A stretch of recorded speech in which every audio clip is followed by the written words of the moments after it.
Home brothers, the precepts for a moral life, a moral man, for a realized soul, is to believe in, from the heart and not from the mouth, reincarnation and cause and effect. And a man must believe in these two things. Otherwise, it is physically impossible for him to be a moral man, a realized man. And we're going to tell you why. First of all, the basic law of cause and effect presupposes reincarnation. That means that we can't just keep acting all our lives, and then some switch shuts off, and all of these actions have no reaction, no effect. That's impossible. The law of action and reaction states that whatever I do in this life will have an effect. And what are those effects? Well, this is when we get into the science of reincarnation. We have to really start thinking logically. We can meditate on these precepts and begin to come to grips with precisely how we pay for and reap the benefits of our actions and work during our lifetimes. Now, I think probably the main source of evil in the world, and this goes for any kind of human being, is that they don't believe in reincarnation. They think that, well, I can just really have whatever a lusty quote-unquote pleasure that I want in this life, do whatever I want to, and then before I die I try to do as many of these things as I can before I die, and then after death some switch goes off and boom, it's just over, period, and there's no responsibility to be had. This is the very root of the thought process of an evil person. This is how they think, or not think, however you want to look at it, is that they think there is no cause and effect, and whatever they do is in some sort of a vacuum, and when death comes, vroom, nothing later. This is a commonality between all evil people. This is a weakness in Europe right now, because there is a common atheism, particularly from Germany and Northern Europe. We see like 80-90% of people not going to church and declaring even openly, well, I'm an atheist. And then I think it was a German guy who made the movie Zeitgeist, and they started some movement which essentially is a religion centered around technology. So it'll say that the highest state of human existence is to produce high-tech stuff and to use high-tech stuff.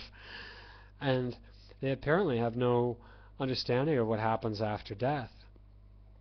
The way we look at death is it's more of like a curtain. There is a blind spot. There is, a big black nothingness past which we're going to have to make some guesses, some educated guesses. And these educated guesses are actually fairly easy to do. If I see a semi, trucking down the road and it loses a tire, we could still, if the movie cuts off right there, we could still imagine that truck has a lot of momentum and it's still going to go a considerable distance in that direction. So it becomes very important on every level, because our consciousness is made up of several levels. And on each of these levels, what vibration, what state are you in, and what state have you been in for many, many years, including many, many lifetimes before. And of course on the deeper levels we're talking about many, many lifetimes. On the very top levels we're talking about what happened in the last 10 minutes. What vibration are you on? And these things together determine how you will be reborn, and we're hoping as a group to not be reborn. We started the KBH, I think, in large part because None of us want to be reborn. We want to escape the cycle of life and death. Chastity is our main tool to escape the cycle of life and death, because it punches right at the heart of the lust issue, the viewing of the reproductive process and finding that interesting. The second that interest comes off, when I am without a body, my soul is floating around, I don't go around sexing couples, and I don't become reincarnated into these bodies. That is our goal, I think. That is our goal. But again, a precept for us to have moral lives is to admit that we have a momentum, a vibration, and this momentum is going somewhere, isn't it? And no matter if we get cut off right now, or if we live out our lives to 90 or so, that will determine where we're going. The momentum is moving in that direction. Here are some scientific principles that the people who make Zeitgeist and the technology freaks who think that they're big on science are ignoring. Number one, conservation of energy and mass. Well, at least we have to admit that there's a lot of energy in my head. And where does that energy go? What does that do? How does that get recycled? The rule in science is that it gets recycled. It goes somewhere. It cannot disappear into nothing. It cannot be created out of a vacuum, and it cannot be destroyed into a vacuum. All things are being recycled and used, and that's a basic principle of science, even modern science, as stupid and as useless as modern science is. And then the second principle is action and reaction. For every action there is a reaction. And so this applies to your behavior as well. It doesn't just apply to rocks and to pieces of wood and to gears in a machine. It applies to humans, our behavior, everything we're doing as well. It applies to everything. Our system, our science, is the total science.